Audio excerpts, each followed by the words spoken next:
الحمدللہ رب العالمین والصلاة والسلام علی سید الانبیاء والمرسلین اما بعد فاعوذ باللہ من الشیطان الرجیم بسم اللہ الرحمن الرحیم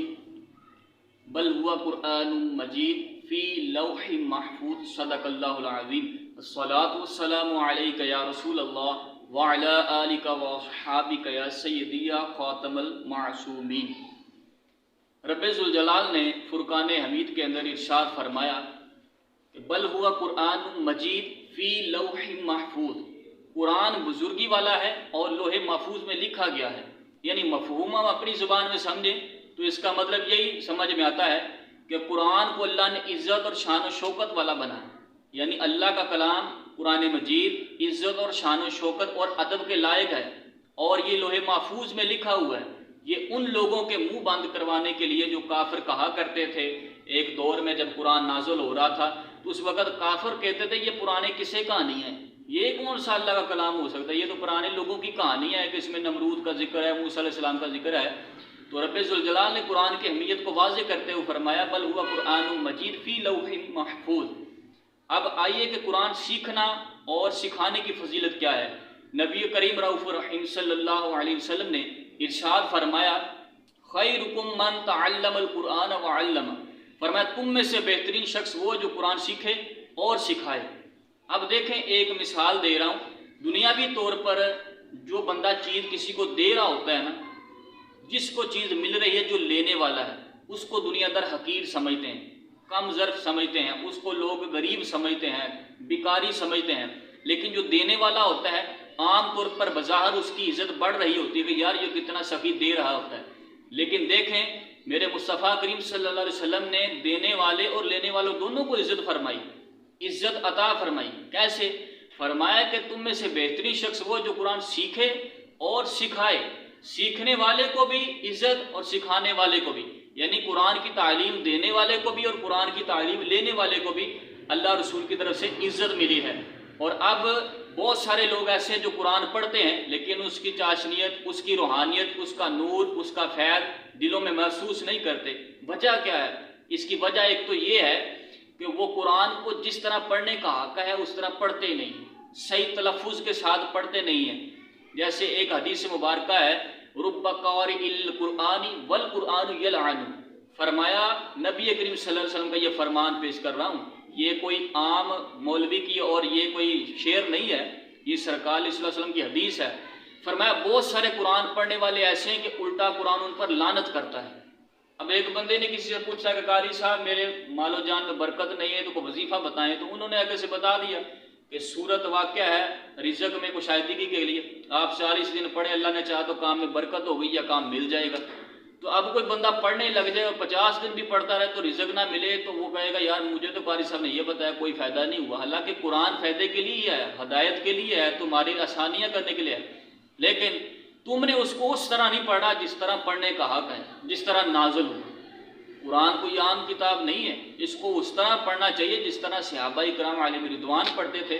جس طرح رب ذوالجلال نے اپنے محبوب کریم صلی اللہ علیہ وسلم پر نازل کیا، ہمیں اسی طرح پڑھنے کا حکم دیا گیا ہے، اور اس طرح پڑھنے کے لیے سیکھنے کی ضرورت ہے۔ آپ کسی صحیح عالم کے پاس، صحیح قاری کے پاس بیٹھیں، روزانہ تھوڑا تھوڑا سے بھی آپ ٹائم دیں تو انشاءاللہ ایک دن آئے گا کہ اللہ آپ کو کامیابی عطا فرمائے گا، آپ سیکھ جائیں گے، اور اس کے پھر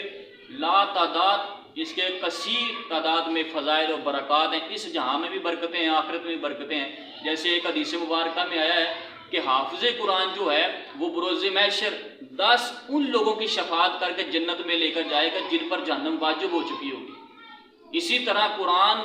دنیا میں بھی بندے کے کام آتا ہے، قبر میں بھی اس کا ساتھ دیتا ہے۔ اور حضرت اسید بن حضیر رضی اللہ تعالیٰ عنہ سرکار کے صحابی ہیں، یہ کہتے ہیں ایک رات میں قرآن پڑھ رہا تھا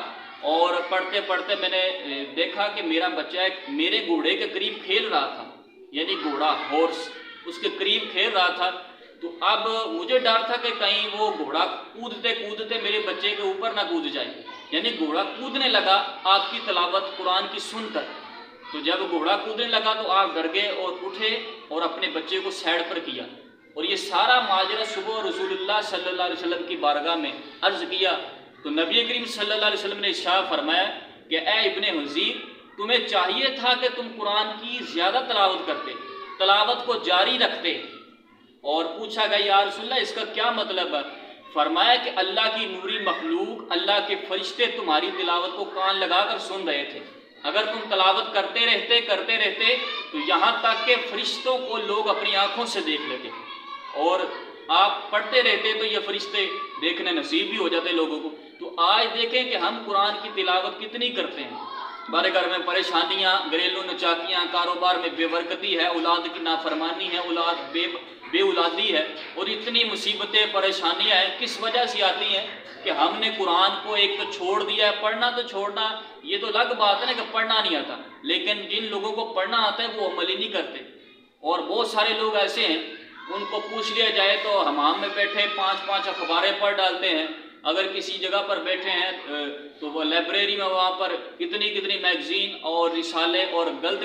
قسم کے جو باتیں ہیں وہ پڑھتے ہیں، لیکن 10 منٹ کا لیے ٹائم نہیں ہے کہ بندہ نماز پڑھے، اس کے بعد 2 رکوع 1 رکوع قرآن کا ہی بندہ پڑھ لے۔ تو آج ایک وظیفہ بھی آپ کی خدمت میں عرض کرنا چاہتا ہوں، اور اپنی گفتگو کو اختتام کی طرف لاتے ہوئے کہ ایک سورت ملک ہے قرآن پاک میں، 29ویں پارے کی پہلی سورت ہے۔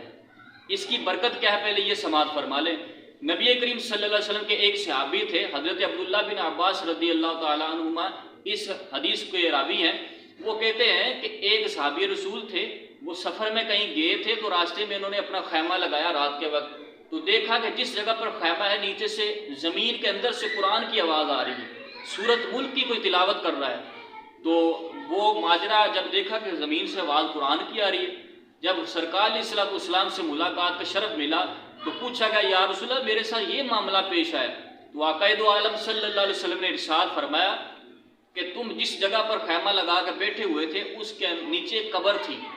اور وہ بندہ قرآن کی سورت ملک کی تلاوت کر رہا تھا، اور فرمایا کہ سورت ملک قبر کے عذاب سے بچاتی ہے۔